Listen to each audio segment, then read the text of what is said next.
e bem-vindos ao Hoje em Dia Pode, um podcast dedicado a pacientes com esclerose múltipla. Meu nome é Jéssica Vaz de Mello, eu sou médica neurologista especialista em esclerose múltipla.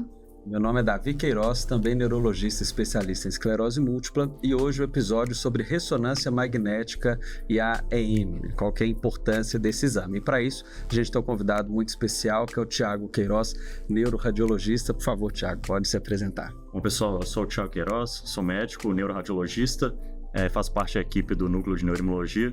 Hoje estamos aqui com nossos colegas Davi e a Jéssica para esclarecer algumas dúvidas sobre a ressonância magnética. Exato, que é um tema que gera muitas vezes um atrito, né, Jéssica, durante a consulta, que o paciente fala assim, poxa, mas eu já fiz esse exame 10 vezes, ou os últimos 2 estão normais, por que eu tenho que fazer a ressonância de novo? Então acho que a primeira dúvida que muitas vezes vem, né, Thiago, é assim, qual que é a importância do exame de ressonância magnética na esclerose múltipla? Bom, Davi, como você bem falou, a ressonância magnética faz parte da rotina do cuidado do paciente com esclerose múltipla. A partir dela, a gente consegue ver as lesões, né? E a partir disso aí, a gente consegue caracterizar se essas lesões têm características de doença desmineralizante. A gente também consegue avaliar a carga lesional, se esse paciente tem uma alta carga lesional, uma baixa carga lesional. Também conseguimos avaliar se existe uma atividade inflamatória aguda desse paciente, né? Quando algumas lesões apresentam a impregnação, né, pelo gadolínio, que é o contraste que nós utilizamos na ressonância magnética. Também conseguimos avaliar se existem lesões que não estão realçando, mas que estão crescendo também de tamanho. A gente tem sempre o nosso roteiro, né, Jéssica, o script aqui, mas são tantas definições que você trouxe, Thiago, que eu acho que é importante, né, Jéssica, a gente lembrar aos pacientes.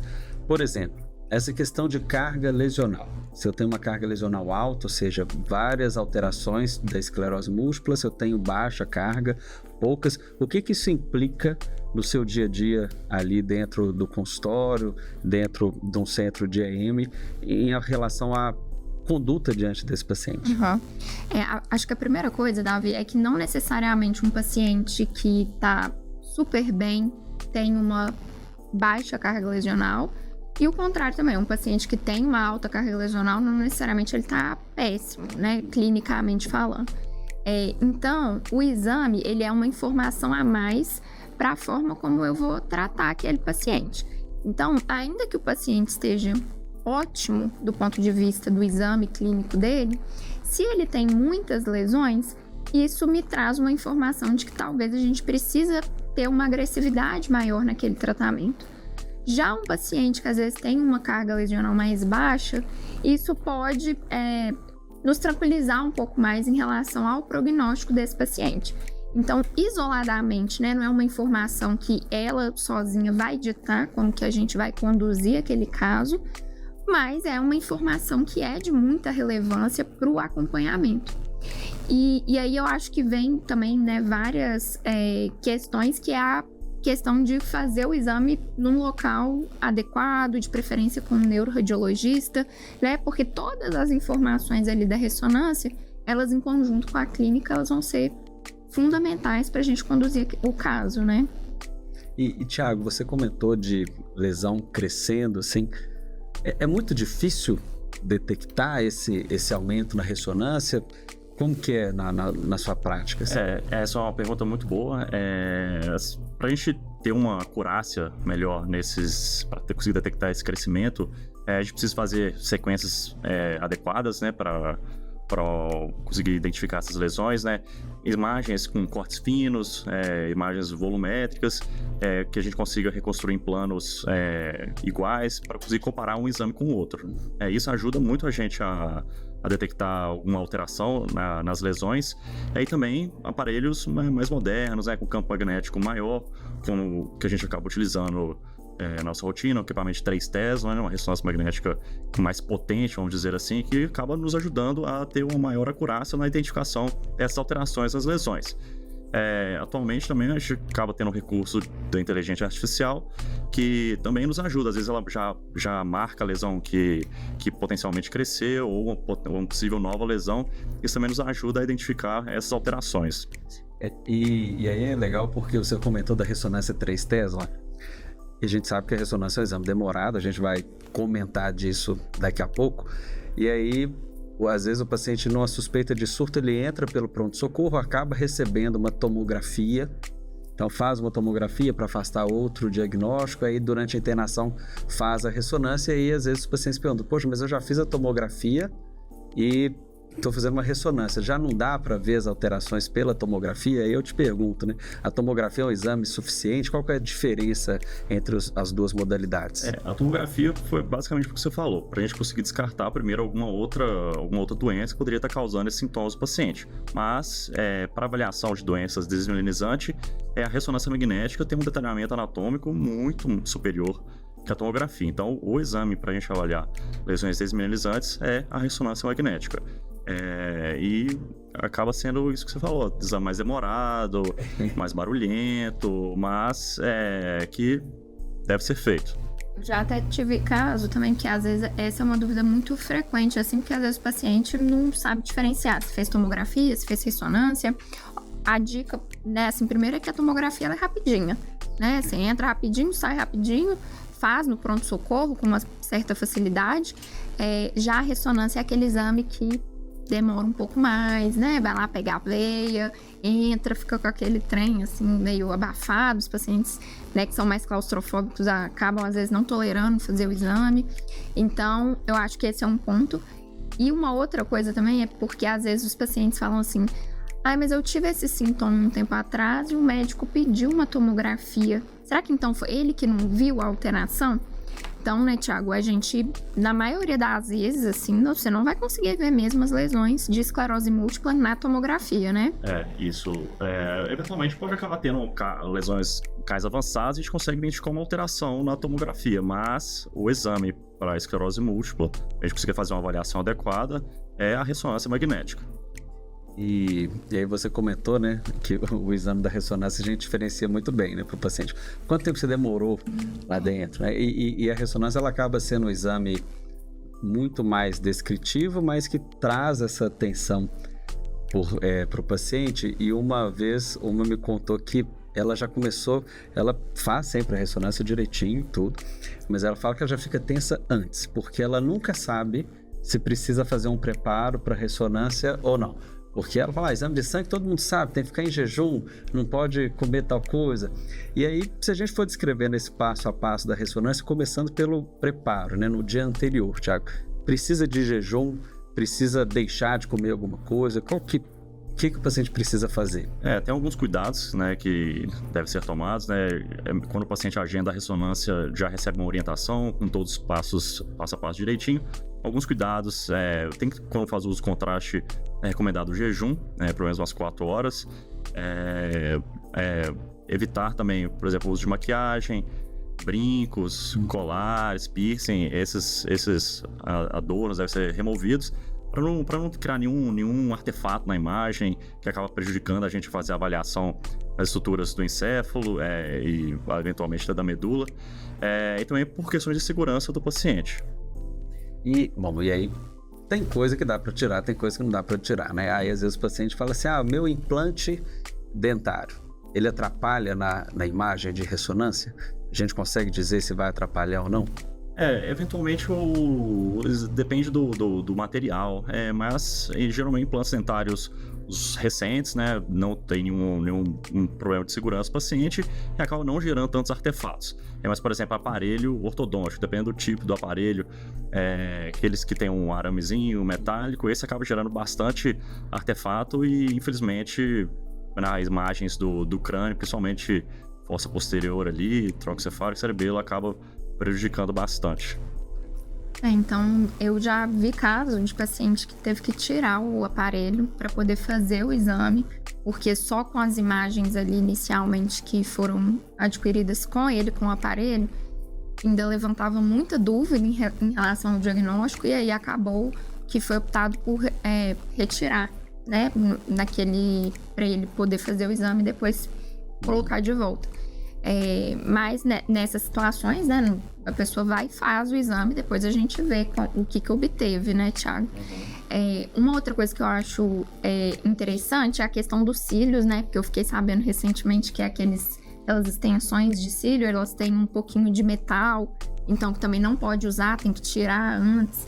Então, marca-passo também é uma coisa, assim, Isso. né? Essa questão de segurança em ressonância do exame de ressonância magnética, existe para os cílios postiço, às vezes, pode ter um componente metálico que pode gerar algum artefato na imagem. Alguns modelos usam até algumas fitas magnéticas, que pode gerar até alguma atração, mas o ideal é não fazer o exame sem. E temos de marca-passo, atualmente os modelos modernos tem que tomar alguns cuidados, né? São esses dispositivos, a gente classifica eles como condicionais, ou seja, eles são seguros para fazer a ressonância, desde que se respeitem algumas condições. Por exemplo, marca-passo, o representante ou o cardiologista faz um preparo, deixa o dispositivo no modo ressonância magnética, vamos dizer assim, e o paciente faz o exame e depois calibra, configura o marca-passo de acordo com o que o paciente precisa. Então, assim, ele tem que tomar esses cuidados, né, para a segurança do paciente e também para gerar menos artefatos nas imagens para a gente conseguir avaliar de forma adequada. Entendi. Então, os pacientes que têm marca-passo, eles, quando vão fazer o exame, a primeira coisa é ele olhar essa questão com o cardiologista ou com a equipe do aparelho Exatamente, dele. isso. E aí, normalmente, a equipe vai lá no hospital e faz? Isso depende. Às vezes o médico, às vezes, é do hospital, já tá lá e já acompanha, ou vai algum representante para fazer esse ajuste no aparelho, mas geralmente os pacientes já são bem orientados também. Já tem a carteirinha que mostra se o dispositivo é condicional, seguro ou não seguro, então já tem um fluxo assim, mais organizado. E é por isso que existe o tal questionário antes da ressonância, né? Porque essa paciente, ela falou que teve essa questão da ansiedade do preparo, na hora que chegou deram um questionário para ela, e ela já ficou morrendo de medo, falou, estão me perguntando isso tudo, porque ela já não sabia se ela tinha algum problema de saúde que já estavam pensando, exatamente do marca-passo. Eu falei assim, mas será que estão achando que eu tenho um problema cardíaco? Estão me perguntando marca-passo? Então é tudo isso, né? Uma questão de segurança, e até porque tem coisas que a gente não lembra de perguntar. Tatuagem é uma delas. Foi até recentemente lá no hospital que a gente trabalha, que uma paciente internada pediu uma ressonância, ela não fez porque voltou que tinha acabado de fazer uma tatuagem, ela tinha feito uma tatuagem 2 dias antes da internação. E aí então tem isso, né? Nem sempre uma pessoa que acabou de fazer tatuagem pode fazer a ressonância, né? A gente tem que avaliar o risco-benefício, né? Se eu puder esperar, alguns guidelines orientam assim, em torno de uns 30 dias, né? Mas assim, não tem um número certo assim, para isso. Isso algumas orientações, por exemplo, o Colégio Americano de Radiologia, mas tatuagens recentes, assim, tem uma controvérsia, né? Algumas coisas que falam de realmente não fazer de imediato, assim, 2 dias, mas também tem que avaliar o risco-benefício de fazer o exame, né? Mas geralmente tatuagens, o paciente já fez há mais tempo, né? A única orientação que a gente passa é que o paciente, se sentir algum desconforto, né, algum aquecimento da região, comunicar, né? O paciente fica com uma campainha na mão, dentro da máquina do aparelho, se sentir algum desconforto, aperta a campainha e aí tem um profissional lá para orientar o paciente. E o que acontece com a tatuagem? Ela esquenta? Às vezes a tinta utilizada pode ter um componente metálico que pode eventualmente esquentar, e em alguns casos, teoricamente, até levar a alguma queimadura. Mas é isso, porque o pulso, né, de radiofrequência, né, do aparelho gera calor, né, e a tinta pode acabar aquecendo mais essa região. Entendi. Esse dia foi quando eu aprendi também, e aí eu falo que a importância do questionário, né? Porque muitas vezes eu não vou pensar, a pessoa que pediu não vai pensar nisso. E depende também da extensão, né, da tatuagem. Se for uma tatuagem muito grande, é um coraçãozinho no pulso, tá ok, né? Mais tranquilo. É mais tranquilo. E em relação ao contraste, Thiago, assim, muitas vezes os pacientes morrem de medo de receber contraste, porque fica com medo de alergia. Você tocou nesse ponto na sua primeira fala, que o contraste muitas vezes ele é importante para avaliação de uma atividade inflamatória da esclerose múltipla, né? Então alguma coisa ali que está mostrando que quebrou a barreira entre sangue e cérebro, né? Então tem ali uma inflamação recente. Então qual que é a importância do contraste e quais são os riscos para o paciente? O contraste que nós utilizamos na ressonância magnética é o gadolínio. É um medicamento extremamente seguro, né, o gadolínio, E no contexto de paciente com esclerose múltipla ou alguma outra doença desmineralizante, é justamente para a gente conseguir caracterizar essa atividade inflamatória aguda, né, que o paciente eventualmente pode ter. E sem uso de contraste, fica mais difícil a gente fazer essa caracterização, mas o principal objetivo dele nessa situação é a gente conseguir caracterizar o realce da lesão, né, para que a gente definir se existe ou não uma inflamação aguda de alguma lesão. Então, o contraste que a gente usa na ressonância, né, Thiago, não é o mesmo contraste lá da tomografia, que algumas pessoas às vezes falam, mas eu tenho alergia ao contraste da tomografia, que é o iodado, certo? Exatamente, não tem nada a ver. Então, são medicamentos distintos, né, e o da ressonância é extremamente seguro, e sempre avaliar o risco-benefício de utilizar a indicação, mas, mais uma vez, é um medicamento seguro, né, para ser feito. E, bom, aí, por exemplo, o paciente fez a ressonância, tinha uma alteração com captação de contraste, né? Eu espero que essa alteração ela fique para sempre com captação de contraste ou isso tende a resolver? É uma pergunta interessante, tende a resolver, geralmente... que a gente vê na literatura, uns 2 meses, essa impregnação acaba sumindo. E se aparecer de novo, seria o indicativo de uma outra atividade inflamatória. Mas a tendência dela é de desaparecer essa impregnação, né, esse realce pelo contraste. Ou seja, né, David, se o paciente tem um surto hoje e a gente faz a ressonância daqui 6 meses... a gente muito provavelmente não vai ver mais captando contraste, né? Então, se não tiver o cuidado, às vezes, de comparar com a ressonância anterior para ver se aquela imagem é nova, se ela já existia, né? Então, tem essas peculiaridades que no acompanhamento fazem diferença. E até quando a gente pega, né, as orientações assim, de sociedades como um todo, igual tem o MAGMIS, que é esse consenso de radiologia para pacientes com esclerose múltipla, eles até colocam, né, no acompanhamento, que às vezes o primeiro exame faz aquele neuroeixo inteiro, né, então cérebro, o nervo óptico às vezes, medula, tanto cervical quanto torácica, se tem suspeita de surto faz tudo de novo, mas que muitas vezes o acompanhamento é feito só com a ressonância de cérebro. Se o paciente não estiver sentindo nada de diferente, vai estável clinicamente, e eles colocam com ou sem o contraste, né, com ou sem o gadolínio, mas reforçando muito esse ponto, né, que ele traz essa informação a mais, porque muitas vezes essa quebra de barreira ela pode ser assintomática. Então o paciente ele tem uma lesão nova, tem uma alteração com captação de contraste, mostrando uma inflamação recente e não sentiu nada ainda, né?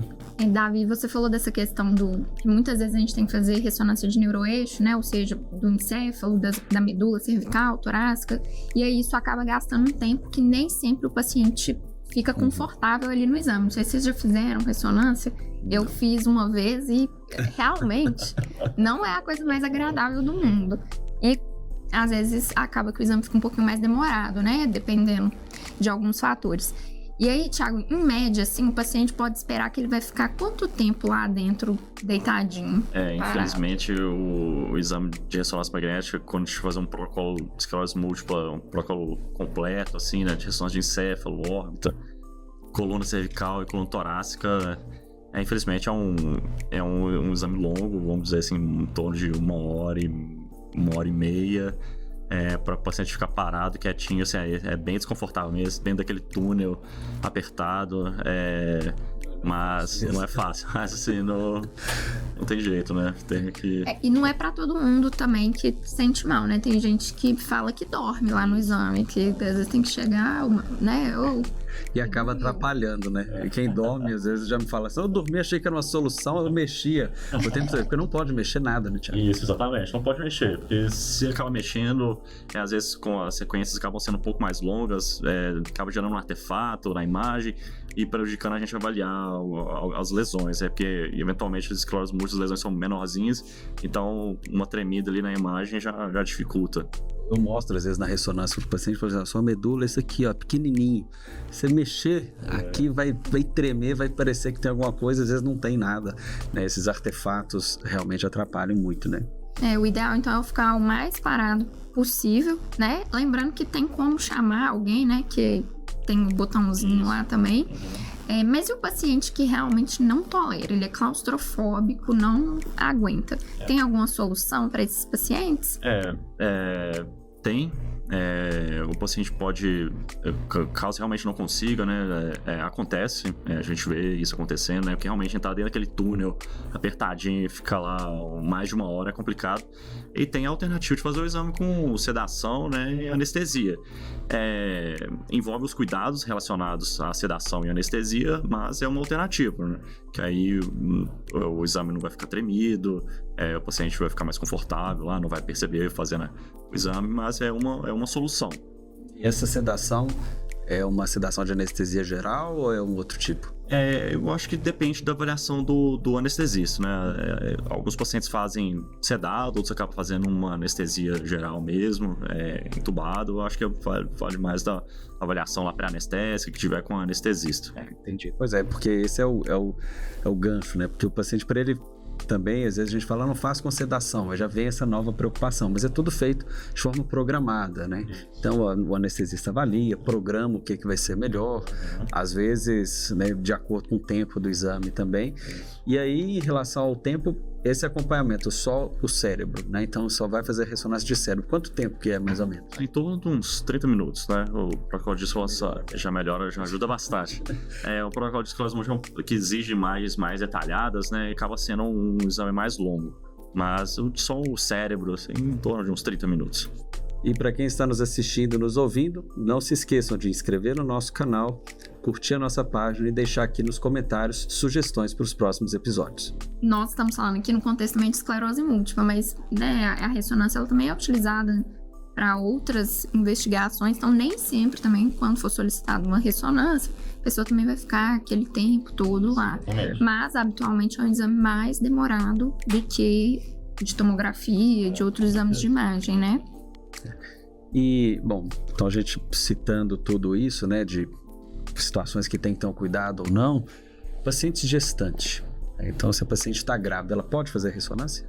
Davi, não existe nenhum dado na literatura de que a ressonância causa algum dano para a mãe ou para o feto, né, em qualquer etapa da gestação. Então, o que a gente vê na literatura é que não teria problema de pacientes gestantes realizarem a ressonância. Mesmo com o contraste? Não, o contraste é muito bom você ter falado isso. O contraste geralmente tende a ser evitado. Daí a gente vai bater naquele onde do risco-benefício. Mas, geralmente, pacientes gestantes, né, o contraste tende a ser evitado. Essa frase de risco-benefício é o que eu sempre falo, né, com os pacientes, porque não é só um pedido de exame, é um pedido de exame muito pensado.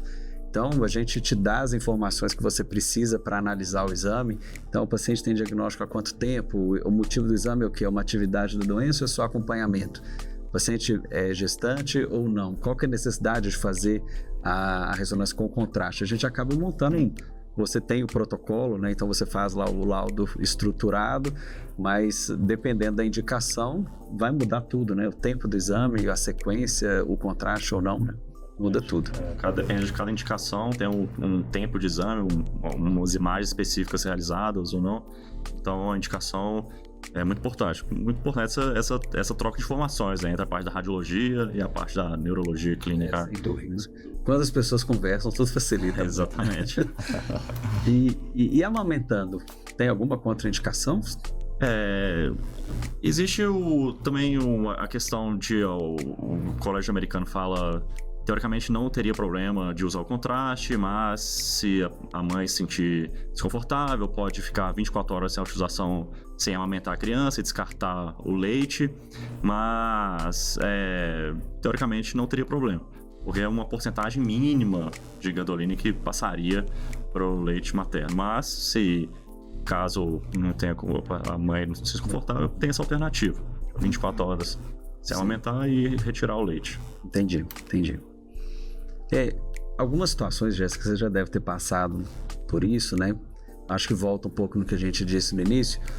Às vezes a pessoa chega para consultar com a gente, Thiago, aqui, a gente tem um momento da consulta que a gente conversa com o paciente, vai contando os sintomas, e aí na nossa cabeça a gente já vai criando um raciocínio clínico ali do que pode ser. E aí teve até um caso que você ajudou demais no laudo da ressonância, que era uma paciente que teve mielite, então dor e formigamento no lado direito do corpo, a ressonância da coluna via inflamação na medula, mas ela fazia ressonância do cérebro, e normal, sempre normal. Então a gente não conseguia fechar o diagnóstico, né? Fazer pesquisa de diagnósticos diferenciais dessa inflamação da mielite, tudo normal. E aí a gente cai nessa parte epidemiológica, né? Então uma mulher jovem, com um sintoma típico, mais sensitivo, com uma inflamação na medula pequena, né? Não era aquela coisa muito extensa, como é na neuromielite óptica e outras. E aí eu pedi que ela fizesse a ressonância com a gente, nessa máquina um pouco mais moderna, e aí a gente detectou essa alteração no cérebro, típica de esclerose múltipla, lá próximo do córtex, e aí ela fechou o diagnóstico para esclerose múltipla, que eu falo que é o problema das doenças, que o diagnóstico são critérios, né? Então a gente precisa ver aquilo. Então, pacientes com esclerose múltipla podem ter ressonância normal? Aí, né? Então, essa que vem a primeira pergunta, porque essa paciente, ela ficou assim, poxa, eu não tinha nada e surgiu agora, já existia alguma coisa que não via, como que é isso? Bom, Davi, uma pergunta interessante essa, às vezes o paciente pode ter algum sintoma de doença esmerilizante e ter algumas lesões na ressonância que acabam não preenchendo os critérios, né, para uma determinada doença. Outro fator também poderia ser que fez um exame, fez um aparelho não tão moderno, como uma ressonância magnética 3 Tesla, que faz uma diferença, né? Traz mais resolução para a gente, ou eventualmente o paciente acabou mexendo no exame, gerou artefatos. Isso tudo pode interferir, né, na detecção ou não de uma determinada lesão. Mas a gente tende a fazer um protocolo acaba sendo mais demorado, mas que acaba gerando mais detalhes para a gente conseguir ter uma acurácia maior nos exames. Ou seja, né, Davi, o exame, para a gente dar o diagnóstico, não tem como a ressonância que é toda normal, né? Porque isso não vai, muito provavelmente, não vai preencher os critérios. Mas, às vezes, o que acontece é que o exame também nem foi bem feito. Então, não é porque não tinha imagem, é porque o exame não viu. Ou ainda, a pessoa que fez o laudo não viu aquela alteração, né? Então, às vezes acontece também, a pessoa não tem tanta experiência, a pessoa que faz o laudo não é um neuroradiologista, então, às vezes acaba passando batido ali essa questão. Então, fazer o exame, de preferência em locais que disponibilizem um aparelho muito bom, com o neuroradiologista, é o melhor cenário. Porque nós estamos falando assim, até de comparação de imagens que são diferentes, né? Então, assim, quando o paciente faz a ressonância, faz uma num lugar, outra no outro, sim, que às vezes acontece. É mais difícil da gente comparar, porque é como se a gente estivesse comparando fotos de câmeras diferentes, né? Isso mesmo, Jéssica. É muito importante isso, se conseguir manter o controle em um só local, fica muito mais fácil de fazer a comparação, né, de acessar as imagens dos exames prévios para fazer a comparação, em um lugar que tenha um especialista, né, um radiologista, né, um neuroradiologista treinado, né. Isso aí, mais uma vez, a comunicação, né, entre a radiologia e a neurologia clínica, né, porque você fala, tô com esse paciente, acho que a suspeita seja mais um acometimento de medula ou tá outra parte do encéfalo. Então, tudo isso ajuda a gente, né, no cuidado com o paciente. Até porque o radiologista também não vai sair fazendo exame do corpo todo, né? Ele vai fazer o que o médico pediu. E aí, se o médico também não consegue, às vezes, explicar bem o que tá procurando, não tem como o radiologista, às vezes, ajudar. E até o protocolo da ressonância também muda, né? O corte vai mudar dependendo do que tá pensando. O corte que eu falo, né? A posição da fotografia lá da cabeça. Então, tudo isso é importante, essa comunicação, até para facilitar para o radiologista e para ter o melhor resultado para o paciente. Não, vocês foram conversando, fui lembrando aqui, teve, que a gente falou, né, que uma forma boa de diferenciar a tomografia da ressonância é perguntar para o paciente quanto tempo levou. Teve uma vez, não era um caso de esclerose múltipla nem nada, era um tumor de nervo facial. A pessoa falou assim, não, que eu fiz a ressonância, veio normal. Eu falei, não, mas foi ressonância mesmo? Porque para mim, eu falei, não, isso aqui deve ser alguma coisa, a ressonância tem que ter visto. Eu falei, não, mas quanto tempo levou? Ele, 10 minutos. Eu falei, não, então foi tomografia. Ele falou, não, foi ressonância. Eu Falei, não, mas 10 minutos é tomografia. Não, foi ressonância. Aí a gente ficou nesse dilema, né, dos 10 minutos. Aí chega a esposa dele com o exame, era uma ressonância mesmo. E que, segundo ele e a esposa, foi feito em 10 minutos. Então, a qualidade do local, né? Então a gente fala assim desse protocolo de ressonância magnética. Porque essas fotos da ressonância, cada uma mostra uma coisa diferente. E a gente usa muito esse termo cortes, porque na verdade vem dessa avaliação de segmentos daquela estrutura do corpo. Então, vamos supor, a pessoa tem a cabeça lá, sei lá, 30 centímetros, né? Se eu faço 10, a distância entre cada uma tem 3 centímetros. Nesses 3 centímetros pode acontecer muita coisa que a gente não está detectando. E aí eu fui ver esse local, realmente ele tinha feito a sequência assim, com distâncias que eu nunca tinha visto antes. Então, o nervo, que já era muito fininho, nem aparecia na ressonância. Aí a gente pediu, fez um local, foi até com você mesmo, pra sacanagem, vai parecer até marketing demais, mas aí era um tumor realmente do nervo, ele operou, tá super bem. Mas assim, então esse cuidado do local e da gente informar, eu já vi muitos colegas da neurologia reclamando assim, não gosto que faz ressonância em tal lugar, porque nunca vem a sequência tal, né? A sequência é esse tipo de foto. Mas se a gente não conta o que é, só pede lá, ressonância de suspeita, formigamento na...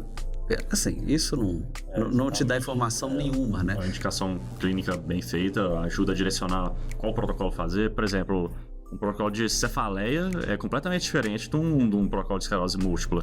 Então, as fotos, tipo de fotos são tiradas, são completamente diferentes.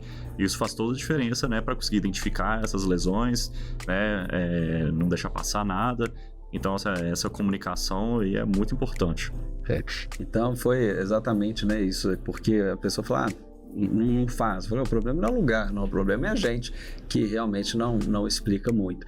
E essa conversa, né, direto com o radiologista ajuda muito o Thiago, uma pessoa que tem hábitos de acordar muito cedo, né? Então geralmente ele é uma pessoa que quando o paciente faz a ressonância 5h30 da manhã, já está no WhatsApp sem as fotos selecionadas, escrito assim, olha, achei isso. Eu dou resposta. Mas faz toda a diferença, né? Porque às vezes você enxerga alguma coisa que a gente avaliando o exame não consegue, porque apesar da neurologia a gente tem muito esse hábito de olhar o exame, né, de tentar fazer se existe uma correlação clínica com a alteração de exame, você tem uma prática muito maior. E aí eu queria só que você explicasse que a gente tem hora que está falando de radiologia, tem hora que a gente fala de neuroradiologia. O que é a neuroradiologia? Assim, como que foi a sua formação? Você inicialmente faz a residência de radiologia, que você faz um treinamento em todos os métodos de imagem, praticamente, ultrassom, tomografia, ressonância. Aí você estuda ressonância de músculo, de braço, perna, abdômen, tórax, tomografia, todos esses segmentos. E se você tiver interesse, você faz uma subespecialização. Por exemplo, qual foi a minha de neuroradiologia, né, que você estuda encéfalo e coluna. E aí você tem uma avaliação muito mais profunda, né, um conhecimento mais profundo, detalhado dessas estruturas, né, das doenças como essas estruturas, e acaba tendo mais conhecimento, né, para conseguir fazer uma avaliação mais precisa, né, das possíveis lesões que acometem o encéfalo e a medula, né. Uma coisa interessante da ressonância é porque muitas vezes é um hábito nosso abrir a ressonância e mostrar para o paciente todas as alterações que são típicas da esclerose múltipla ou de alguma outra condição neuroimunológica. E muitas vezes a gente fica assim, porque essa manchinha branca aqui na ressonância, isso daqui é a perda da mielina. E aí, às vezes, o paciente fica com isso na cabeça, né? Que a mancha branca, com certeza, é de esclerose múltipla. E aí, um amigo, um parente faz uma ressonância que tem uma mancha branca também. E aí, você tem esclerose múltipla. Então, assim, essa manchinha branca, ela certamente é esclerose múltipla. Como que você faz para saber se ela é uma alteração desmielinizante mesmo? Essa mancha branca, infelizmente, acaba sendo bem inespecífica, né? Várias alterações podem acabar levando o surgimento dessa manchinha branca no cérebro. Mas existem alguns critérios que a gente utiliza para caracterizar se essa manchinha branca é sugestiva de alguma lesão desmielinizante. Por exemplo, se essa manchinha branca está ao redor de algumas veias, né, do cérebro, que a gente caracteriza o sinal da veia central, se são manchinhas brancas mais alongadas, respeitando algumas localizações mais específicas no cérebro, tudo isso ajuda a gente a evitar essa possibilidade dessa manchinha branca ser realmente uma lesão desmineralizante. Mas existem outras doenças que acabam levando isso também, como, por exemplo, paciente mais idoso, né, com doenças de pequenos vasos, às vezes até mesmo migrânia pode gerar essas manchinhas brancas. Então, tem que prestar bastante atenção, né, nesses critérios que nos ajudam a diferenciar essa manchinha branca de ser uma lesão desmineralizante. E nem sempre vai ser também alguma doença necessariamente. Às vezes a gente o paciente já vem muito assustado com o laudo, falando que tem algumas pequenas lesões, são sugestivas de gliose, microangiopatia, desmielinização. E aí o paciente, né, já como vem ali na conclusão, isso já gera aquela angústia, assim, ai meu Deus, será que é uma doença? Tudo. E nem sempre representa uma doença. Às vezes tem quando a gente fala que assim, são alterações inespecíficas, que não tem cara ali de doença nenhuma. Em alguns casos, às vezes a gente vai ter que acompanhar, principalmente baseado na clínica, né, nas características de por que foi solicitado aquele exame, mas às vezes nem o acompanhamento ali mesmo, igual a gente faz, vai ser necessário, né? Isso, o paciente tem em mente que tem que ter sempre uma correlação, né, com a clínica que ele está tendo, com alterações laboratoriais, para ver se realmente aquela alteraçãozinha é uma alteração significativa, né? Às vezes não é nada significativo. E também, né, a gente gravou recentemente um episódio sobre essa discussão que tem tido desses novos critérios diagnósticos. A gente tentou trazer de forma um pouco mais palpável tudo que se tem falado, e a gente até citou isso que você contou, que esse sinal da veia central, né, que é ver essa manchinha branca do lado, em volta de uma pequena veia, que é onde acontece a inflamação da esclerose múltipla. E aí, todo mundo que tem esclerose múltipla vai ter essa alteração. Muda se eu faço em uma ressonância mais antiga, vamos colocar assim, que a potência dela é menor, ou se eu faço uma ressonância mais nova? Esse sinal que é recentemente descrito fica mais bem avaliado numa ressonância de 3 Tesla, né, com um campo magnético mais potente. E se as lesões tiverem esse sinal da veia central, acaba nos ajudando mais a direcionar essa lesão para ser uma possível lesão desmineralizante. E a gente vai passar, né, Jéssica, por essa mudança de forma de raciocinar a esclerose múltipla. Então, acho que os pacientes saber que fazer o exame no local que a máquina tem uma potência maior, isso tudo ajuda no acompanhamento, no direcionamento do diagnóstico, né? Isso, exatamente. E para a gente conseguir fazer essa sequência específica para identificar esse sinal da veia central, acaba sendo uma sequência mais demorada. E por isso que o exame do paciente fica mais demorado, né? Fica mais detalhado, mas fica mais demorado. Isso, exatamente. Nem sempre também vai precisar de fazer todos os protocolos em todas as fases do acompanhamento. Acaba que isso também vai ser muito importante, principalmente também no diagnóstico, né? Principalmente também de casos que às vezes geram uma dúvida, casos que às vezes são mais indefinidos, mas no acompanhamento também nem sempre a gente vai ficar lá 1h30 na máquina, né? Mas eventualmente acaba acontecendo, né, Thiago? Não tem jeito de escapar da 1h30. E assim, chegando quase no final aqui do episódio, eu acho que a gente trouxe vários pontos de receio dos pacientes com a ressonância magnética, mas eu acho que para fechar tem um ponto que é importante, que é o papel dessa ressonância no acompanhamento, como o Thiago disse no início, porque a gente há muito tempo já não usa somente o fato da pessoa ter surto ou não. Então a gente hoje olha a ressonância, esse acompanhamento da ressonância, ela é um indicativo de que se está alterando a ressonância, provavelmente a pessoa vai ter alguma atividade clínica futuramente. E aí a gente usa muito o tal do NEDA, que aí o gancho que eu quero fazer, que esse NEDA é um termo que significa não ter atividade da doença. A gente olha muito o surto, as alterações da ressonância, a progressão, né, que são os sintomas irem piorando mesmo sem surto, e questionam muito, isso ainda não é algo válido, a gente avaliar a atrofia cerebral, que é essa redução do volume do cérebro. E hoje a gente tem usado muito na nossa prática no NNI é algo que a gente conversa muito, que é o uso da inteligência artificial para avaliação de volume cerebral. Por que a inteligência artificial, nessa situação específica de volume cerebral, ela é importante? É muito boa essa pergunta, né? Que já é um tema que a gente está inserindo lá no nosso serviço, esse recurso. A inteligência artificial acaba na avaliação volumétrica, ela faz uma avaliação quantitativa, né? Ela calcula o volume do cérebro do paciente e compara com pacientes daquela faixa etária. E isso dá uma avaliação quantitativa para a gente. Não fica só na parte mais subjetiva de avaliar, que às vezes uma pessoa mais treinada tem mais facilidade de avaliar se aquele cérebro está com volume adequado para uma determinada faixa etária ou não. Mas essa avaliação quantitativa, né, fica mais fácil a gente conseguir identificar lá no gráfico, né, a posição que o paciente está em relação aos pacientes, né, controle. Isso acaba dando mais precisão, às vezes, para a gente ter uma classificação de redução, se o paciente tem uma redução volumétrica ou não, uma atrofia cerebral ou não. Antes ficava muito no olho, né? A gente bate o olho às vezes na ressonância e fala assim, acho que está menor do que é o esperado, do que deveria, né? Então, eu acho que isso é um ponto, agregar mais ferramentas, né? Eu brinco a ressonância, assim como o martelo, o diapasão para ver se a sensibilidade está alterada, se o reflexo está aumentado ou não, a avaliação de marcha, a ressonância ela é uma extensão da avaliação clínica, no caso da AM, sem dúvida, né? Bom, chegamos então no final. Thiago, queria agradecer demais a sua disponibilidade. Eu brinco com a Jéssica que às vezes a gente traz pessoas para pôr numa enrascada, mas acho que foi uma conversa muito tranquila, acho muito produtiva. Então, muito obrigado mesmo, viu, por ter vindo. Obrigada, Thiago. A gente espera que a gente possa ter outras oportunidades também de conversar sobre esse tema.